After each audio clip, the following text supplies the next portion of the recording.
നമസ്കാരം, ഭാരത് ലൈവിലേക്ക് സ്വാഗതം. കഴിഞ്ഞ കുറച്ച് നാളുകളായി ഇടതുപക്ഷവും അതുപോലെ തന്നെ കോൺഗ്രസുമൊക്കെ കഴിഞ്ഞ BJP സർക്കാരിനെതിരെയുള്ള ആയുധമായി ഉപയോഗിക്കുന്ന മണിപ്പൂർ സംഭവങ്ങളാണ്.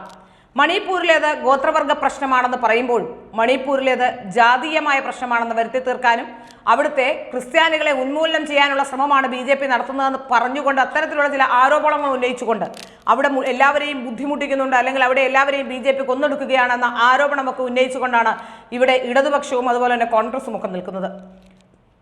മണിപ്പൂരിലേത് ഗോത്ര പ്രശ്നമാണെന്നും രാഷ്ട്രീയ ലക്ഷ്യങ്ങളോടെ ചിലർ വർഗീയ പ്രശ്നമായി ചിത്രീകരിക്കുകയാണെന്നുമാണ് ഇപ്പോൾ ആഭ്യന്തരമന്ത്രി അമിത്ഷാ പറയുന്നത്. ആഭ്യന്തര മന്ത്രാലയം ഇരു ഗോത്ര വിഭാഗങ്ങളുമായി ചർച്ചകൾ നടത്തുന്നുണ്ട്. അധികം വൈകാതെ ശാശ്വത പരിഹാരത്തിലെത്തും. ദി വീക്കിന് നൽകിയ അഭിമുഖത്തിലാണ് അമിത്ഷാ ഇത് വ്യക്തമാക്കുന്നത്. ഗോത്ര വിഭാഗങ്ങൾ തമ്മിലുള്ള സംഘർഷത്തിന്റെ നീണ്ട ചരിത്രം മണിപ്പൂർ അടക്കമുള്ള വടക്കുകിഴക്കൻ സംസ്ഥാനങ്ങൾക്കുണ്ട്. അതിന്റെ തുടർച്ചയാണ് ഇപ്പോഴത്തെ പ്രശ്നങ്ങളും. ഒന്നാളിപ്പടർന്നാൽ പിന്നെ കനലണയാൻ കാലമെടുക്കുമെന്നതാണ് ഇത്തരം കലാപങ്ങളുടെ തന്നെ പ്രത്യേകത. ഒറ്റപ്പെട്ട പ്രശ്നങ്ങൾ മണിപ്പൂരിൽ ഇപ്പോഴും ഉണ്ടാകുന്നുണ്ട്. ഫലപ്രദമായ ഇടപെടൽ നടത്താനും താരതമ്യേന വേഗത്തിൽ സ്ഥിതിഗതികൾ നിയന്ത്രിക്കാനും കേന്ദ്രത്തിന് കഴിഞ്ഞിട്ടുണ്ടെന്നും ആഭ്യന്തരമന്ത്രി പറഞ്ഞു. മണിപ്പൂർ പ്രശ്നം വർഗീയമല്ല. മണിപ്പൂരിലെത്തിയ ക്രിസ്ത്യൻ നേതാക്കളെ ഞാൻ കണ്ടിരുന്നു. അതൊരു ഗോത്ര പ്രശ്നമാണെന്ന് അവർക്കറിയാം, അമിത്ഷാ വ്യക്തമാക്കുന്നു. ഏതായാലും ഒരു ഗോത്രവർഗ്ഗക്കാരുടെ ഇടയിലുണ്ടായ ഒരു പ്രശ്നത്തെ ഇത്തരത്തിലൊരു വർഗീയ കലാപമാക്കി ചിത്രീകരിക്കാൻ കുറച്ചൊന്നുമല്ല ഇടതുപക്ഷം പണിയെടുത്തത്.